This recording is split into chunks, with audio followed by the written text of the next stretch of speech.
The last two episodes were boring in my opinion, so I said I was going to wait for the reunion. And baby, the reunion so far is good.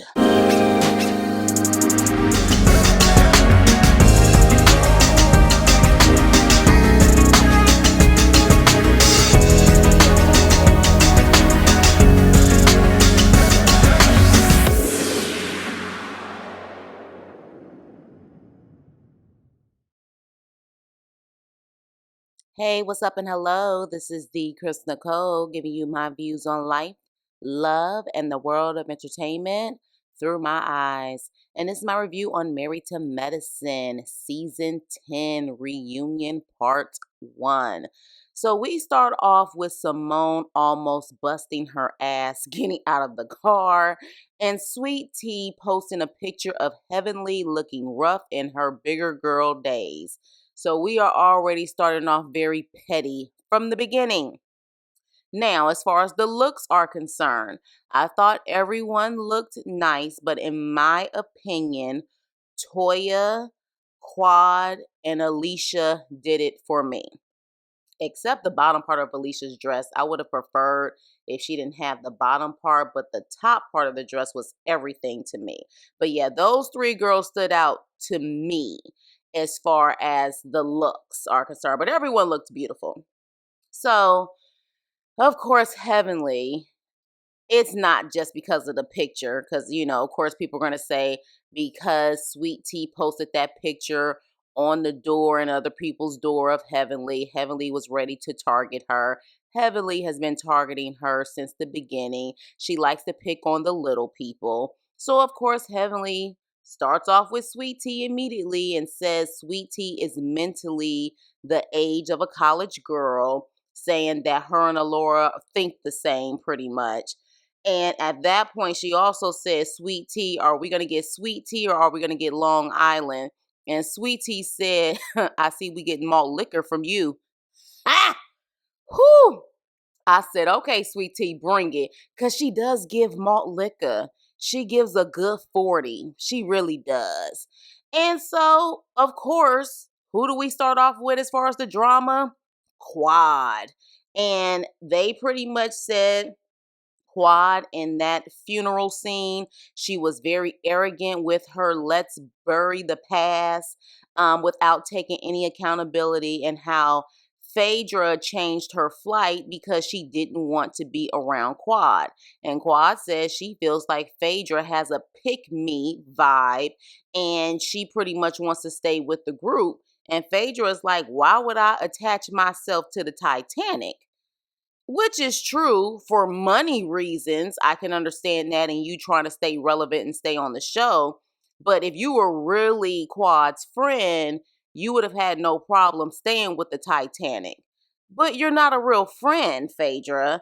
But neither is Quad. So, I mean, at this point, honestly, I think both of those ladies are just alike in all their shady ways. So I feel like both of them want this so-called friendship, but they can't be friends. Like they just can't. They're not friend material in my opinion. Hell, do we even know outside of these reality shows if Phaedra and Quad have real friends outside of these shows? I don't know, but let me move on. So they talk about Phaedra dating Greg, and that of course was a big thing because we know that Phaedra can lie with a straight face. I mean, damn, she's a lawyer, and she claims it never happened. And Quad brings up Phaedra's comment about my bag is worth 10,000. What am I gonna do with 4,000? And Quad said 3 months of 4,000 a month, you have 12,000, and you can buy a bag and then a pair of shoes. Preach, Quad, because I said the same thing. Let's not act like she or anyone else wouldn't take that extra $4,000 a month. And of course, in the process of Phaedra and Quad going back and forth, Heavenly continues to try to bully Sweet Tea, and it's exhausting at this point. So Phaedra talks to Quad and says that she wants a friend, but if you're going to be her friend, it has to be a situation where even if you feel like, I've done something wrong to you, my friend shouldn't be talking about me behind my back, which is true. So that's what she tells Quad. Like, we could develop a friendship, but if you feel like I've wronged you in some kind of way, you shouldn't be going to someone else talking behind my back. Got it. But the problem is, Phaedra, you did that with Candy, didn't you? So again, pot calling the kettle black. If you want a good friend, be a good friend. It's simple. You know what I mean? I don't get it. But with that, they talk about Toya and how she went from pretty much hood to bougie. And she keeps it real. And she says how she was traumatized growing up and by not having the best of the best. And she talks about how she had pro wing tennis shoes and how she was teased for not having the best of the best. So she wanted to meet people's expectations and it made her raise her own expectations. Look, honestly, it's fine to raise your expectations, but to just marry money and not you making your own money, I don't know. Like there's something about a man or a woman coming from nothing and being ethical and working hard to get their own money. To me, that is something that I will always respect. That you come from poverty and you were able to create something, not screwing people over, worked hard and got your own bag. To me, that is goals.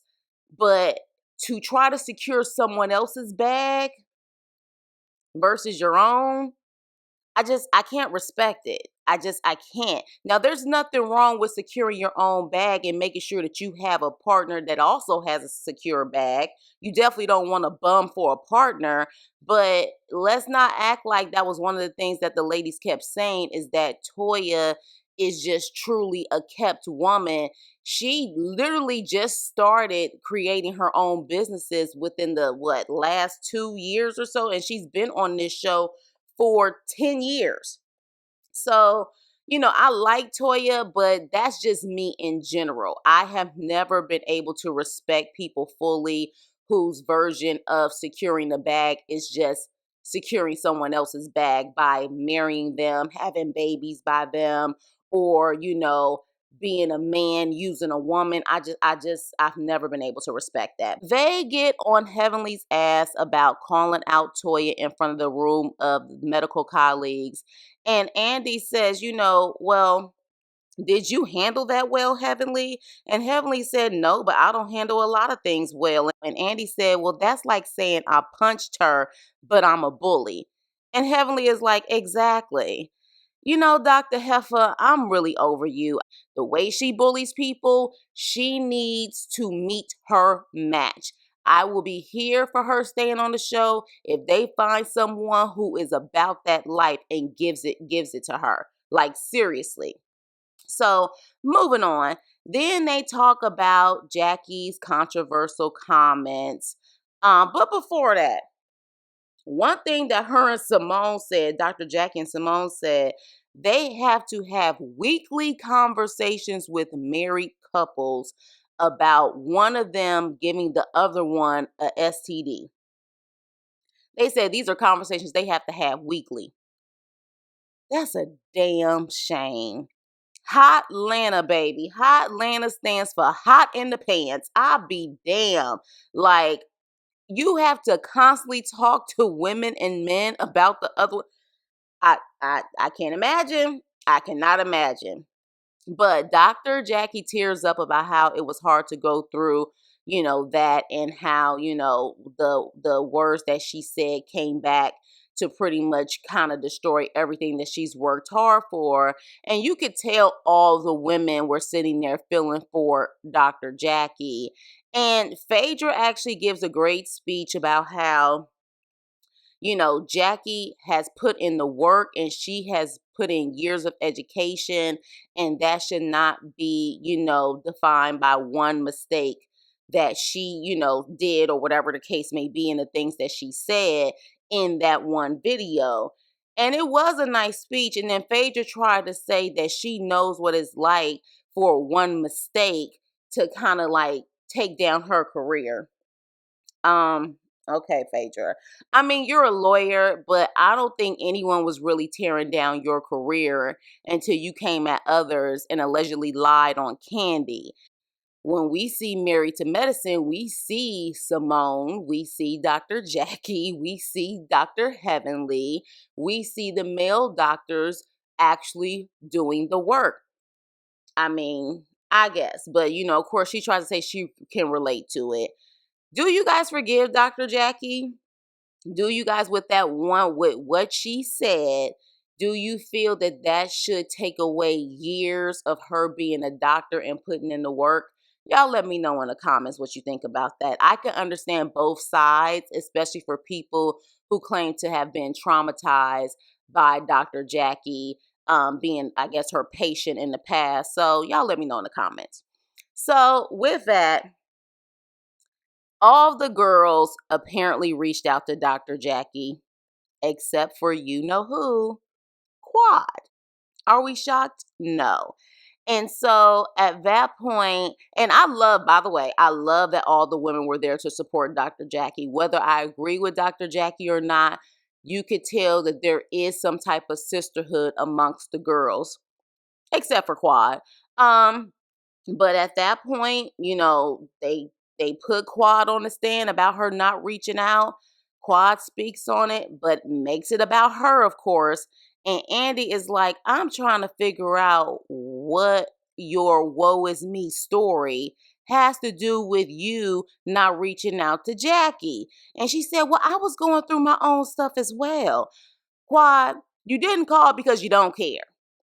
Do you know how many times I've been through stuff personally, but if I hear my friend is in need or going through something, I still reach out to give prayers, love, support, even if it's through a text message. So Quad, stop the nonsense. Like, just stop it.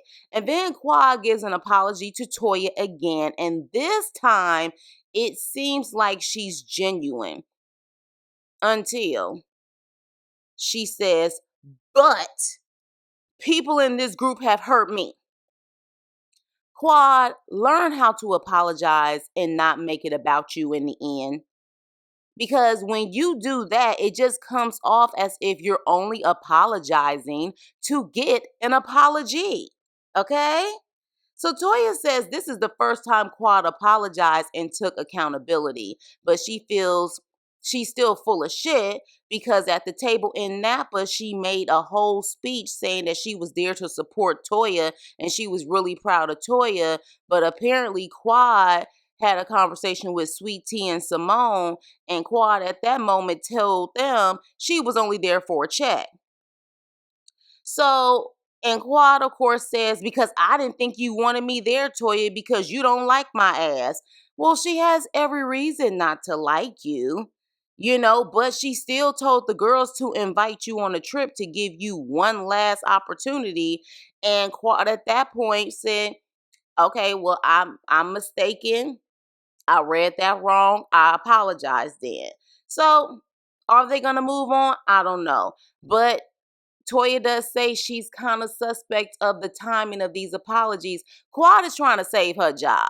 It is what it is. And I guess, I don't know how much money Quad makes, but I'm sure your average job, even with her degrees, is not going to give her what Married to Medicine gives her. I can't knock her for trying to do what she can to save her job. The problem is, though, it just never comes off genuine.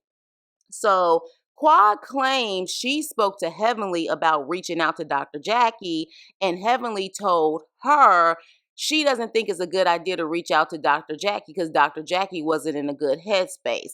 And the first thing I'm thinking is, why the hell are you listening to Heavenly about what you should or should not do when it comes to reaching out to Dr. Jackie?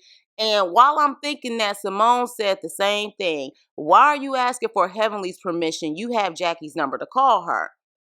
Heavenly, in my opinion, gives me those vibes that she likes to be the gatekeeper to Jackie, and she only wants to be Jackie's only friend. Like, it has to just be Heavenly and no one else. That's the vibes that she gives me. It's kind of creepy how she acts when it comes to Jackie. Heavenly said her reason for doing that was because they thought Quad had something to do with the old footage coming out. Okay, that still doesn't give you permission to tell her she can't reach out to Jackie. At the end of the day, someone was responsible for that footage leaking. But in this shady circle, in shady ass Atlanta, I don't put it past any of them. I just would not automatically assume that someone I'm at odds with could possibly be the one who did it. Yes, they would be on the list, but don't think that the person next to you or the person that you thought you were cool with wouldn't do the same damn thing, especially in this reality show world, hell, in this world, period. A lot of people, you can't just assume that it's the one that you're beefing with. I mean, it is what it is. So this is when Simone is like, hell nah, Quad. Let's have the conversation. I showed up for you. You don't show up for me. And without the camera or microphone, you are ghost. You only act like you're supportive with that camera and the microphone. She said, but I have been there for you, Quad, when the cameras were off. And at that point, Andy asks Simone, like, oh, you have been there for her. And Simone brings up the times that she has been there for Quad, including the incident with Quad's niece in the pool. And Quad is like, Simone, like she's like, Simone, don't bring it up. I don't see anything wrong with Simone bringing it up. I don't think she was being malicious to bring it up. I think she was just trying to make a valid point, that even when we're not talking, I still show up for you. And Quad begins to cry, and actually most of the women begin to cry because I guess they know, first of all, most people come together, especially when it comes to family situations and a child. A lot of people, anybody with a heart, they're going to feel for Quad. Quad is crying, and Quad and Heavenly bring up the fact that Quad and Simone at one point used to be cool. All of a sudden they weren't cool anymore. But Quad and Heavenly do bring up the fact that the friendship with Toya seems to be the reason why Simone doesn't really want to try to bond again with Quad. And Simone is like, I'm not going to jeopardize my relationship with Toya because she's a true friend. Her husband is a true friend.